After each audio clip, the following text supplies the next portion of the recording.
Agora sim. Gente, eu tive aqui um probleminha que nós não estamos entrando ao vivo. Então, boa noite, agora sim, para vocês que estão aqui nos seguindo. Nós vamos começar hoje a nossa série Papo Imortal. Nós vamos começar a conversar aqui, sempre nessa série. Eu vou entrevistar alguns imortais da nossa Academia Brasileira de Letras, trazendo a experiência, o conhecimento, a cultura deles, que sempre vai nos enriquecer muito, né? Porque a gente precisa trabalhar tudo isso, né, dentro do nosso universo aqui.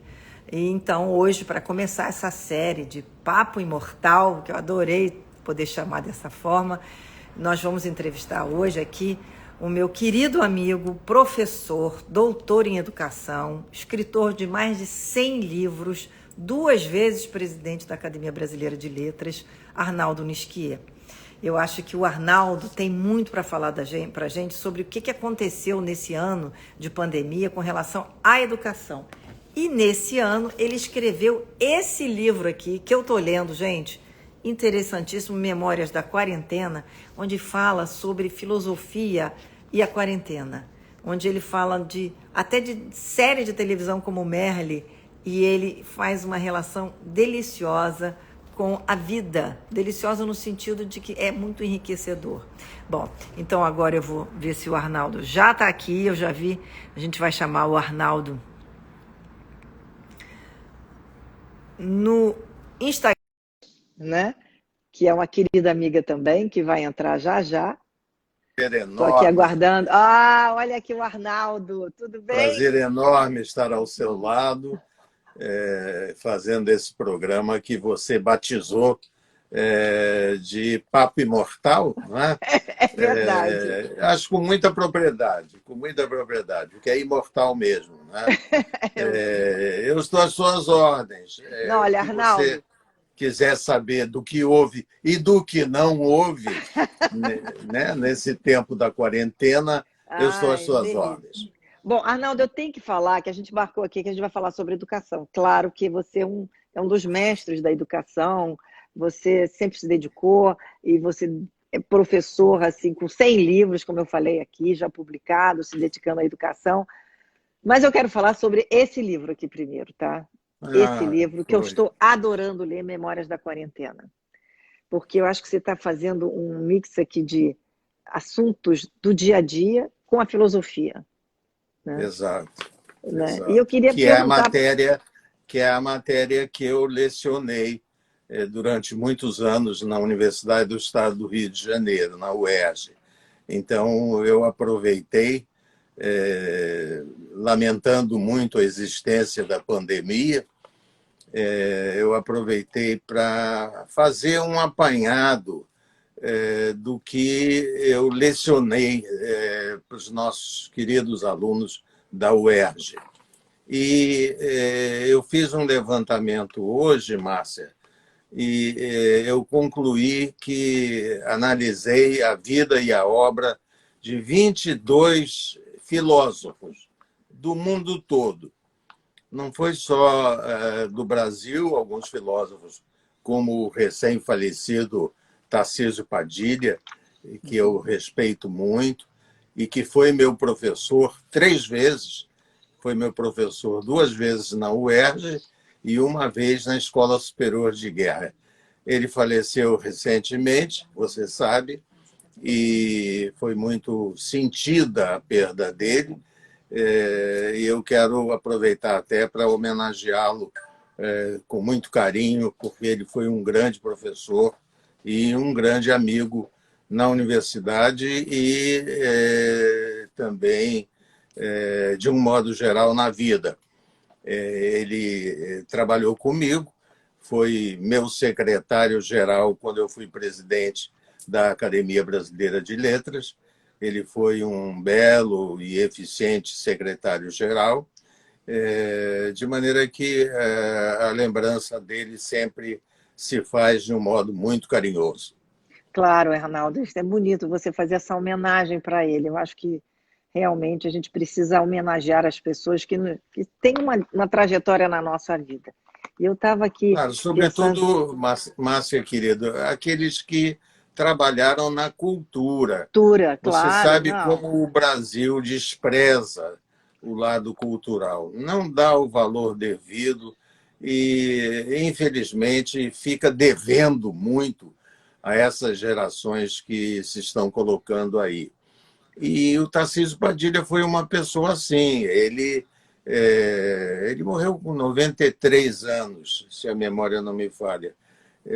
E a vida toda ele trabalhou pela educação em várias instituições. Eu lembro bem que ele não foi só professor da UERJ, professor da Escola Superior de Guerra, mas ele foi professor também de outras instituições universitárias e sempre com muita dignidade, com muito respeito, razão pela qual eu digo que a gente faz essa homenagem e você qualificou a homenagem como muito importante. Eu acho que você foi, mais uma vez, muito feliz quando disse isso. Olha, eu estou vendo aqui que o Gabriel Chalita entrou dizendo que você é uma inspiração para todos os educadores brasileiros, viu, Arnaldo? Realmente a sua trajetória é maravilhosa e ele também está agradecendo aqui a sua homenagem ao professor Padilha. Eu quero dizer, Arnaldo, que você, para mim, sempre foi uma referência. Você sempre foi uma pessoa, além da sua cultura, uma pessoa boníssima, um homem de trato muito agradável, né? Você com No a seu Ruth, caso, amigo de muitos anos. muitos anos, Não escreveu o é? prefácio de um dos meus livros. Então, Pois eu sou é, assim, pois tenho um é. carinho Eu enorme. lembro quando você foi na minha casa em Teresópolis e foi recepcionada por mim e pela Ruth com muito carinho. E você lá conseguiu que dirigia alguns programas de televisão na Rede Manchete, na Eu tenho que falecida falar Rede isso Manchete, também. não é? Você lembra? Eu aí achei que devia lhe oferecer, e você aceitou, fazer o programa Homens e Livros. Foi Gente, esse o título. foi realmente uma estreia na televisão, porque até então só Foi estava na TV estreia, pois educativa de é. uma maneira mais informal. É, Homens e Livros. Eu homens e entreguei livros. o programa a você, você linda como sempre, competente como sempre, né? Você se Obrigada. deu muito bem e acho que foi um belo lançamento, não é? Nossa, Depois você foi para a TV educativa e é, fez uma carreira bonita na é, Globo é. e de Foi um muito modo bom. geral. Você é Mas muito olha, competente. mas olha, Arnaldo, esse live não é sobre mim, a gente tem que falar de você, porque você é uma inspiração, como disse o Gabriel Chalita. Arnaldo, eu me pergunto como é que você já conseguiu escrever 100 livros, 100 livros, muitos voltados para a educação e outros É também de uma boa experiências pessoais. pergunta, Márcia, é uma boa pergunta. Agora, eu diariamente eu sento e escrevo. Isso pode ser uma compulsão, pode ser alguma anomalia na minha formação, mas o fato é que eu tenho vontade. Então, chega assim, de tardinha ou de manhã muito cedo, eu tenho vontade de escrever. Eu sento e escrevo.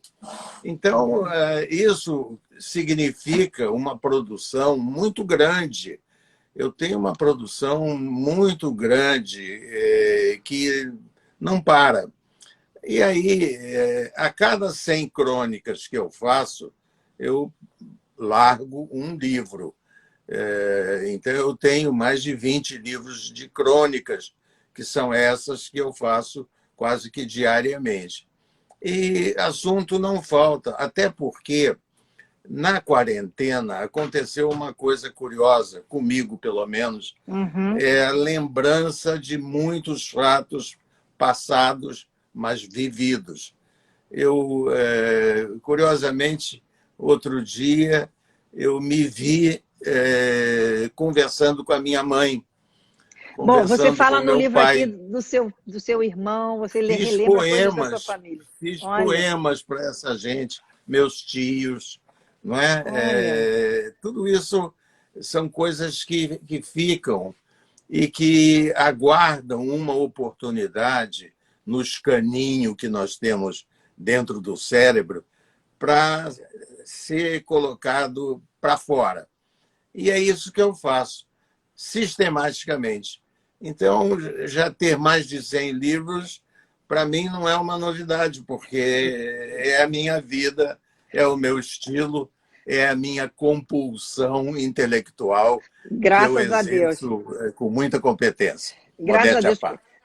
Claro, com a maior competência. E você escreve muito para os jornais, né? Arnaldo, ele faz artigos super importantes, falando sobre Toda assuntos muito semana. importantes. Agora, se você me permite lhe dar uma Uhum. notícia nova, primeira mão, entrei para o Correio da Manhã.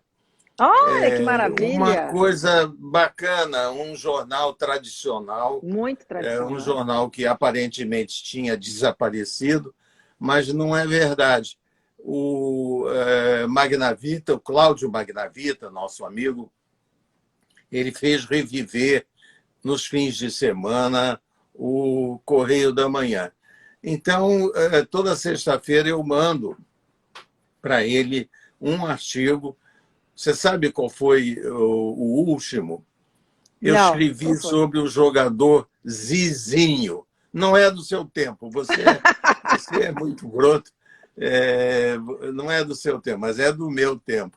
O Uhum. Zizinho era torcedor do América, foi treinar no América, mas não foi aceito. Então ele foi parar no Flamengo e se tornou um ídolo da torcida rubro-negra e da torcida brasileira, porque ele foi considerado o grande astro na Copa de 50, aqui no Maracanã. Zizinho, famoso, passes milimétricos com uma competência extraordinária. Aí eu resolvi, me lembrei, disse, vou escrever sobre o Quer dizer que a Zizinho. pandemia está trazendo reminiscências passadas que estão vindo Muito com grandes. intensidade. É curioso isso, não é? Ou uma doença, sei lá. Não, não é doença, não, porque Mas sua o memória fato é está que ótima. eu resolvi escrever uma crônica de 30 linhas sobre o famoso craque da seleção brasileira e do Flamengo, especialmente, do São Paulo também, ele foi do São Paulo, e brilhou intensamente no panorama do futebol brasileiro. E Agora, é Arnaldo, essa colaboração que eu estou dando ao Correio da maravilha, Manhã. maravilha. Agora, Arnaldo, você tem uma memória fabulosa, né? Porque você lembra de Isso detalhes, você ajuda tem uma muito. memória incrível. Você faz algum treinamento de memória, Arnaldo? Não, É não, não, natural, isso é é seu, natural. Não, é não, seu. isso é natural. É uma memória que vem naturalmente e da qual eu me orgulho muito. Você lembra de citações, lembra de tudo, assim, com muita clareza, né? Eu lembro das coisas que são importantes. As outras eu esqueço. Ai, Eu que acho bom, que isso é não saudável. é. Eu não me preocupo com coisas que incomodam, coisas que chateiam, coisas que aborrecem. Mas as coisas que me dão alegria, me dão prazer, como é o caso dessa rememoração do talento de Zizinho, isso vem à mente, aflora de uma maneira muito bonita e eu uso adequadamente nas crônicas que escrevo. Arnaldo, você foi um homem que, na sua época, estudar era completamente diferente de agora. A gente está aqui fazendo uma live também sobre a educação atualmente. Quer dizer, Certo. a sua geração estudou de uma maneira formal, que as pessoas tinham que ler, decorar e tal. A minha geração também foi assim. Mas agora a gente vê essa revolução digital dentro da educação, principalmente durante a pandemia, que as crianças basicamente tiveram que ser alfabetizadas e trabalhar só com o computador. Como é que você vê isso? Você que é um educador por Márcia, excelência. é completamente diferente. Nós vivemos realidades distintas. Eu não podia imaginar jamais que houvesse internet na minha vida, né? E hoje você não pode carregar na educação se você não tiver uma internet à disposição. Antigamente, os feitos eram extraordinários, mas eles dependiam muito da memória, da competência dos professores. E eu contei com professores notáveis, isso eu tenho que dizer hoje, decorridos alguns anos desse aprendizado. Agora, uma coisa importante que eu quero dizer a você, Márcia Peltier, eu fui um aluno nota 10. Eu tirava 10 em tudo. Era uma coisa impressionante. Eu fazia questão de saber muito português, matemática, que era a minha matéria preferencial, geografia, história. Eu era bom aluno em tudo. Quando eu posso dar uma ideia a você que me vem agora aflora agora a minha memória. No segundo ano ginasial, no Colégio Veracruz, segundo ginasial, lembra bem, eu passei do segundo para o terceiro ano com média global 9,6. Você imagina quanta nota 10 eu tirei para ter uma média global de 9,6. Mas foi o que aconteceu. E eu me orgulho muito disso, ter sido um belíssimo aluno, estudei muito, e isso me deu um ganho.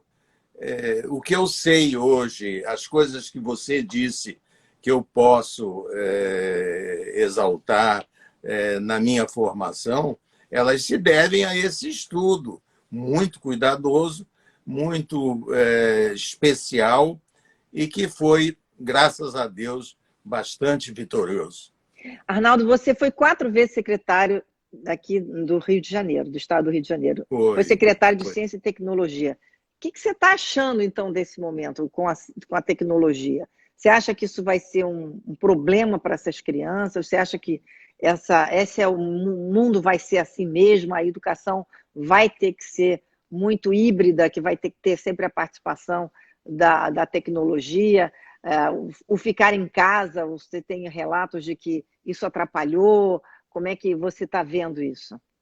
Márcia, querida, a tecnologia é indispensável. Ela é fundamental. Eu falei na internet. Sem internet hoje você não aprende coisa alguma. Agora, vamos ser sinceros. Nós estamos falando ao público e devemos ser sinceros. O governo federal cuida muito mal da ciência e da tecnologia.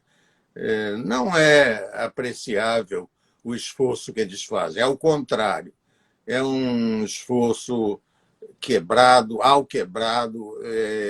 ultrapassado, que merecia uma atenção toda especial e eu diria, uma forma diferente de levar as coisas. Não confio na forma como a educação, sobretudo na parte do desenvolvimento científico e tecnológico, ela está sendo levada pelo atual governo federal. Ao contrário, eu sou um crítico cáustico, veemente, da forma como isso está sendo conduzido. Exemplo, recursos financeiros. Eles cortam milhões e milhões das verbas oficiais destinadas ao desenvolvimento científico e tecnológico. Querem o quê? Não se pode fazer educação sem recursos apreciáveis. E esses recursos estão sendo cortados miseravelmente. Então, eu acho que isso não é uma boa iniciativa, não é um bom caminho. Nós temos que mudar isso com toda certeza. E eu espero muito, Márcia, querida, que no ano que vem, quando a pandemia praticamente for desaparecida ou sumida, não é? Que nós possamos ter uma educação plena, com recursos apreciáveis, com os professores prestigiados, recebendo salários compatíveis. E aí, sim, nós podemos pensar numa educação de primeiro mundo. Aliás, que a educação é tudo, né, Arnaldo? Você até coloca aqui algumas frases interessantíssimas nesse livro, falando que sem educação você não consegue chegar em lugar nenhum. Realmente a diferença do ser Pois humano é. é com a educação. E um dos assuntos também que eu queria perguntar a você é essa questão também dos alunos com necessidades especiais, né? O que vai acontecer? Porque parece que tem também uma mudança na legislação de que eles poderão não ficar tão dentro das salas de aula na questão inclusiva. Qual é o seu pensamento com relação a isso? Olha, o meu pensamento diverge do pensamento oficial de hoje. Eu acho que as questões da educação especial, elas podem e devem ser resolvidas em sala de aula. A educação comum, ela ao lado da educação especial, ela pode conviver e será isso um bem para a educação do país. Agora, essa história de inventar uma educação diferente, uma educação especial, nós não temos professores para isso, então não seria uma boa iniciativa do Ministério da Educação. Acho que nós temos que caminhar nas mesmas salas com a educação comum e a educação especial.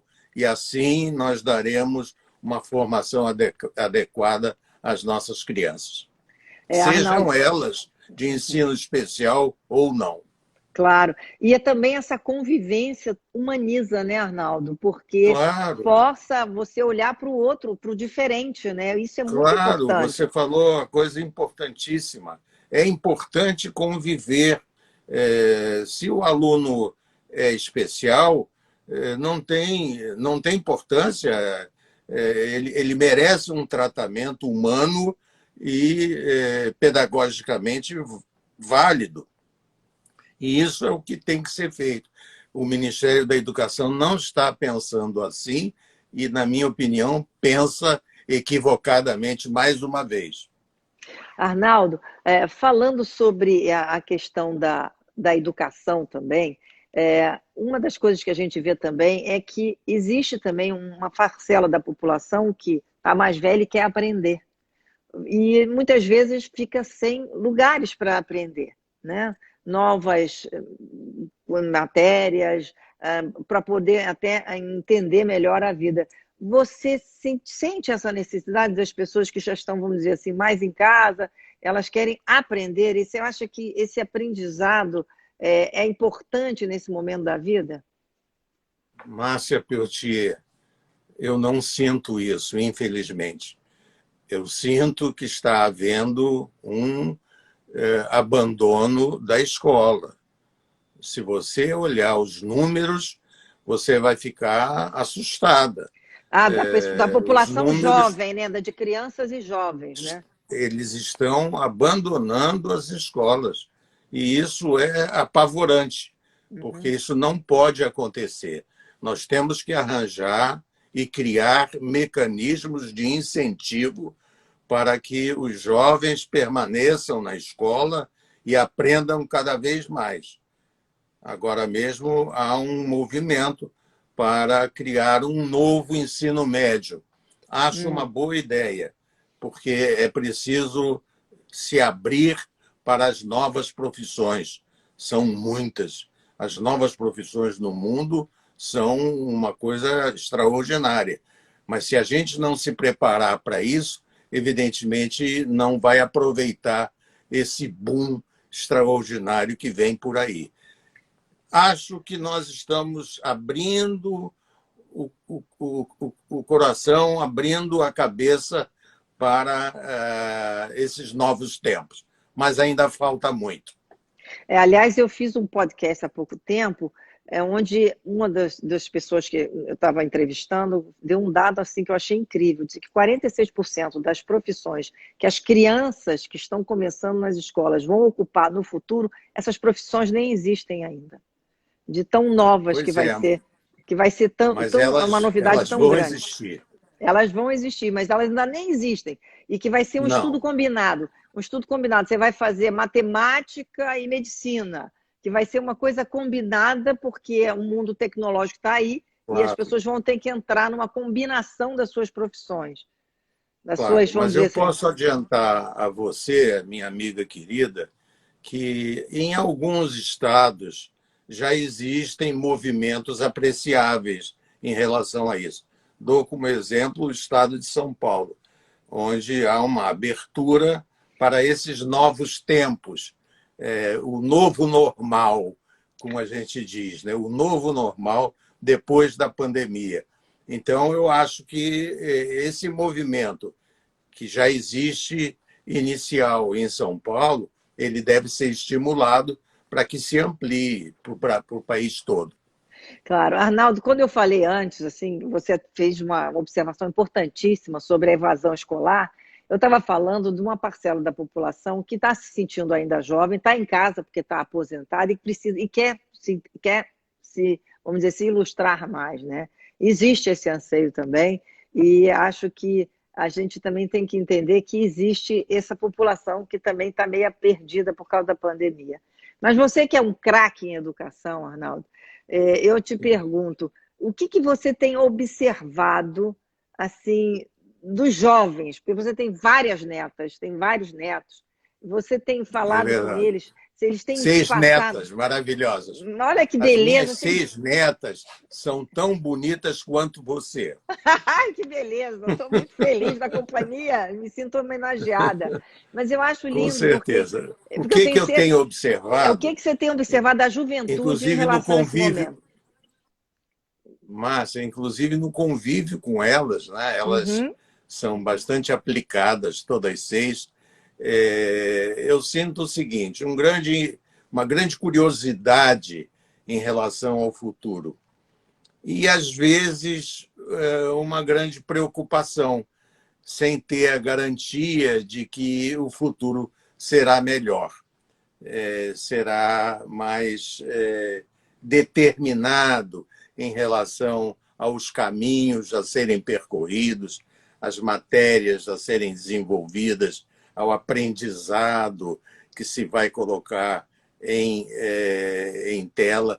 Quer dizer, eu acho que há uma tensão, há uma preocupação de que o futuro seja respeitado de uma forma diferente e mais competente em termos de adesão a novos projetos. Eu acompanho isso, acho que isso vai acabar acontecendo. A pandemia não é para sempre, a pandemia já foi muito triste para nós todos, os 600 mil mortos até agora, uma coisa que compromete muito o atendimento do atual governo. O atual governo demorou muito a tomar providências e, afinal, acaba acontecendo essa tragédia, a maior da nossa vida, não é? Mas eu acredito que nós estejamos caminhando para o fim da crise e que agora nós vamos ter oportunidade para assumir novos tempos com uma competência maior e com a valorização, Márcia, eu preciso dizer isso, é fundamental, valorização dos professores. Os professores, eu me lembro bem, quando fui secretário de Educação e Cultura do Rio de Janeiro, que, dando aumentos de até 1000%, com o apoio do governador, do seu secretário de Planejamento e tudo, nós conseguimos reverter completamente a situação de atraso no Estado.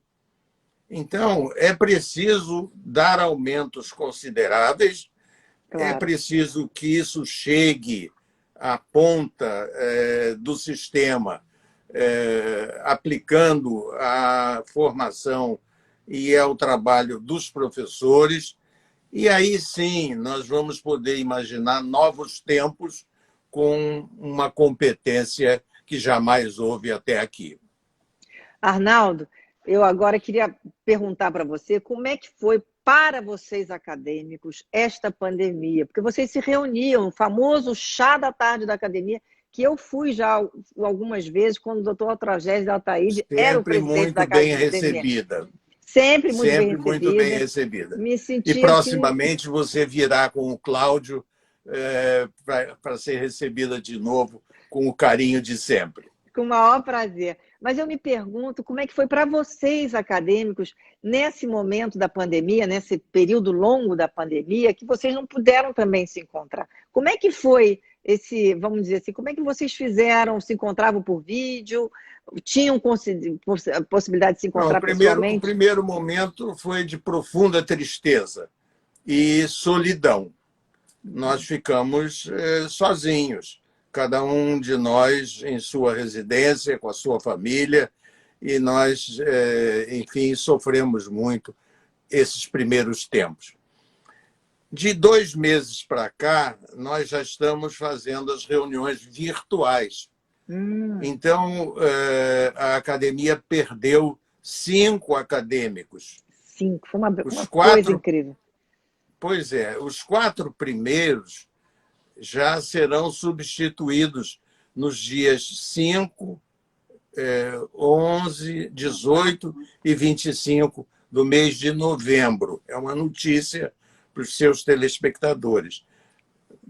4 vagas já têm Serão preenchidas. data de eleições e elas serão realizadas sob o comando do nosso presidente Marco Lucchesi. Então, estamos começando a reagir, esperando que não morra mais ninguém e esperando que nós possamos estar juntos comemorando solenemente essas datas que vêm por aí. Ô, Armando, as posses na academia são ocasiões memoráveis, né? Se encontra a inteligência do Brasil ali, né? São posses sempre concorridíssimas. Tem a entrega do fardão, né? do acadêmico, que é uma beleza, as pessoas gostam de ver no dia da posse. É muito bonita. Você está vendo que isso pode acontecer, mesmo com a pandemia ainda não debelada? Não, isso já tem prazo? Não. Vocês pensam em Não, quando não, fazer isso? Não vou mentir para você em relação aos meus sentimentos. Eu acho que até o final do ano nós vamos estar envolvidos ainda pela pandemia. Agora, eu tenho uma esperança de que a partir do começo do ano que vem nós possamos estar fazendo sessões presenciais e, com isso, voltar ao agradável convívio, que é a maior e melhor característica da academia, é o convívio. E nós não estamos podendo ter, infelizmente. E o chá, então, voltaria, né? O chá da tarde dos acadêmicos. No começo do ano. No começo do ano. Você está convidada. Não, eu faço questão de ir, porque eu adoro, eu acho uma maravilha ver vocês ali conversar, eu acho isso um privilégio, na verdade, um privilégio. É claro, uma alegria, uma alegria. Arnaldo, olha, eu quero dizer que você realmente foi, assim, para mim, um grande amigo, e eu acho que a sua presença na academia é marcante. Você sempre foi um homem muito atuante, dirigiu muito do jornalismo da Bloch também, né? Foi um homem que trabalhamos juntos, muito lá. Tempo. Eu acho que o Brasil precisa sempre valorizar a cultura, e esse meu papo imortal é para isso, é para a gente trazer para o público um papo com vocês, acadêmicos, com todos os seus anseios de cultura e também com a sua personalidade única, porque os acadêmicos têm uma personalidade única e eles precisam ser vistos pelo público. Acho que toda vez que eu puder fazer isso, eu vou ficar muito feliz. A minha próxima entrevistada vai ser a Rosisca, que eu acho também uma figura maravilhosa. A Rosisca Darcy de Oliveira. Minha querida amiga. Pois é, uma mulher maravilhosa. Nós vamos você sabe, se você me permite, antes de encerrar, eu estava vendo os 100 anos do Paulo Freire. Eu não falei ainda para a Rosisca, eu não contei para ela, estou Não? contando para você em primeira mão. 100 anos de Paulo Freire. Aí, de repente, eu vejo uma moça bonita ao lado dele, na Suíça. Eu digo assim, chamei a Ruth, né, minha mulher, e disse, essa aqui não é a Rosisca? Era.